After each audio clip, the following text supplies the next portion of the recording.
everyone, it's Mari. I'm here today with a 12 by 12 layout using some mixed media, and I'm going to be using primarily the Garden Fable collection from Prima, which is a really gorgeous collection. I love it.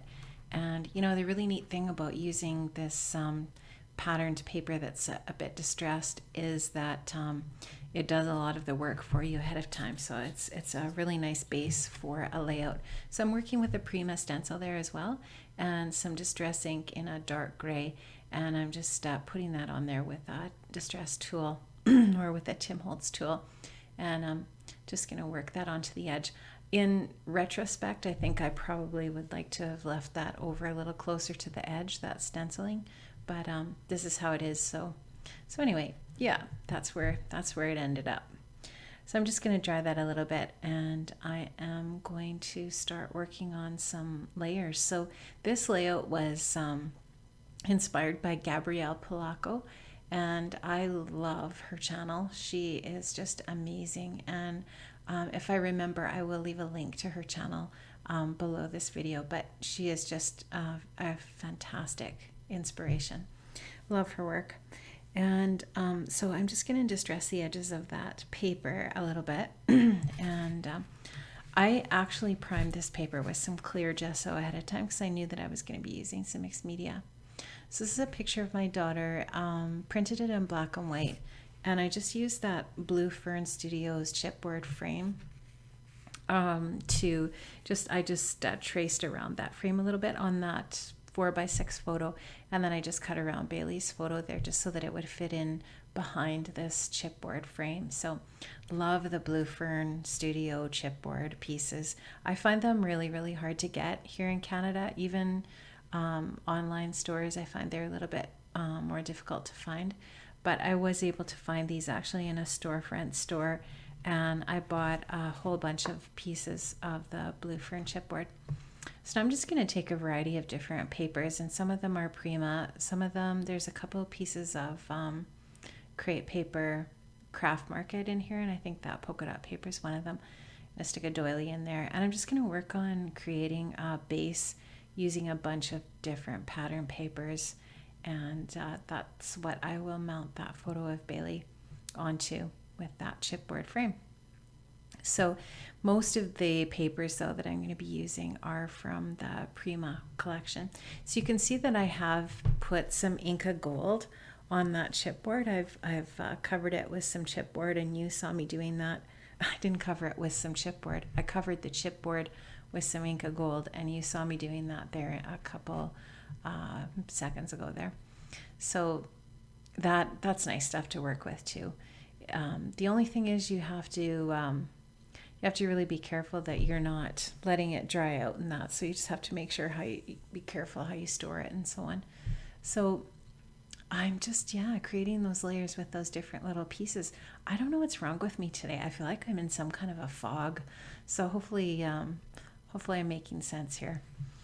I used most of those little bits and pieces came from the 6x6 Garden Fable pad. And I ended up buying quite a few of the 12 by 12 sheets in that collection, and I bought I think it's called the A3 paper or A4 paper. I think it's A3. I don't know, but it's kind of like a 9 by 12 shape or something like that. 9 by 11. That pad, I really like that. That's neat too, and just gives you a few more options.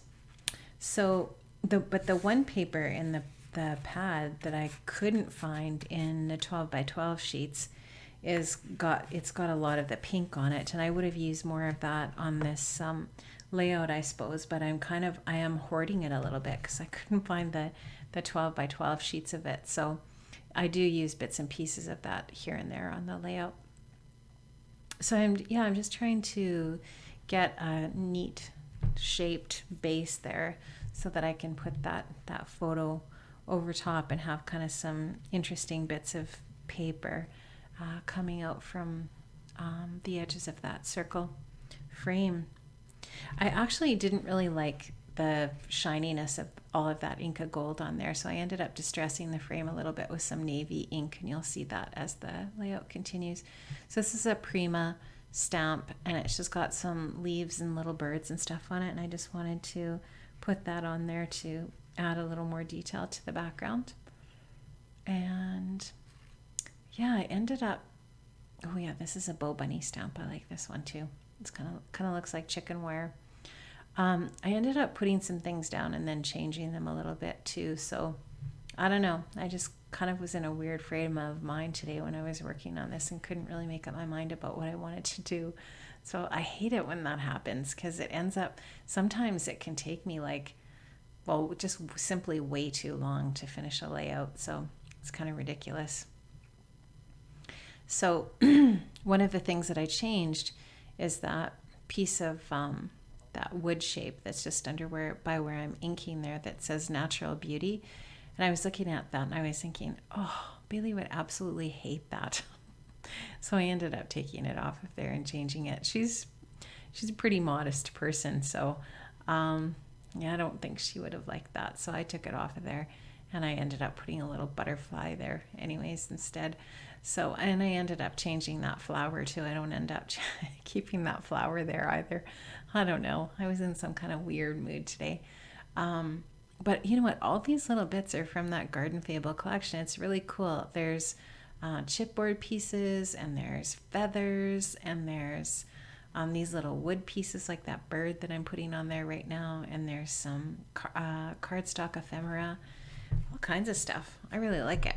I thought it was awesome when I got it. I just I hadn't seen it, and I just ordered it on a whim. Like, I hadn't seen anyone using it online, or I hadn't seen it anywhere, and I found it on scrapbook.com, and I just thought it looked really pretty. So it actually ended up working out really well. I really like it. So I'm just taking that navy and just adding the dark around there. I like pink and navy together. I think it's a really nice color combo. And so I'm just adding some more navy detail here and there with that ink around the mat for the photo and so on, in just different places. And yeah, so now I'm just taking some more of those little chipboard pieces, and I'm thinking, do I want to add any more of these in, or what do I want to do? Oh, and these things are so awesome. These are from that same collection. I forget what they're called. Maybe you were able to read it there, even though I have sped this up 4 times. But they're just really sparkly little dots that are, yeah, they're quite dazzling actually. They look really nice. They're kind of iridescent. And also in the little kit came sequins, and I'm just going to glue some sequins down there. So you can see I put a butterfly chipboard piece up where that flower was before. So yeah, I'm just going to take some glossy accents and glue down these sequins, and you know what? I'm almost done. So I sped this up super fast, and yeah, it's just really basic. So I ended up titling this one Fly, just because it's got the birdies on it and so on. And this is one of my daughter's grad pictures. So I hope you enjoyed this today, and thanks so much for joining me, and join me again another time. Have a great day. See you later. Bye.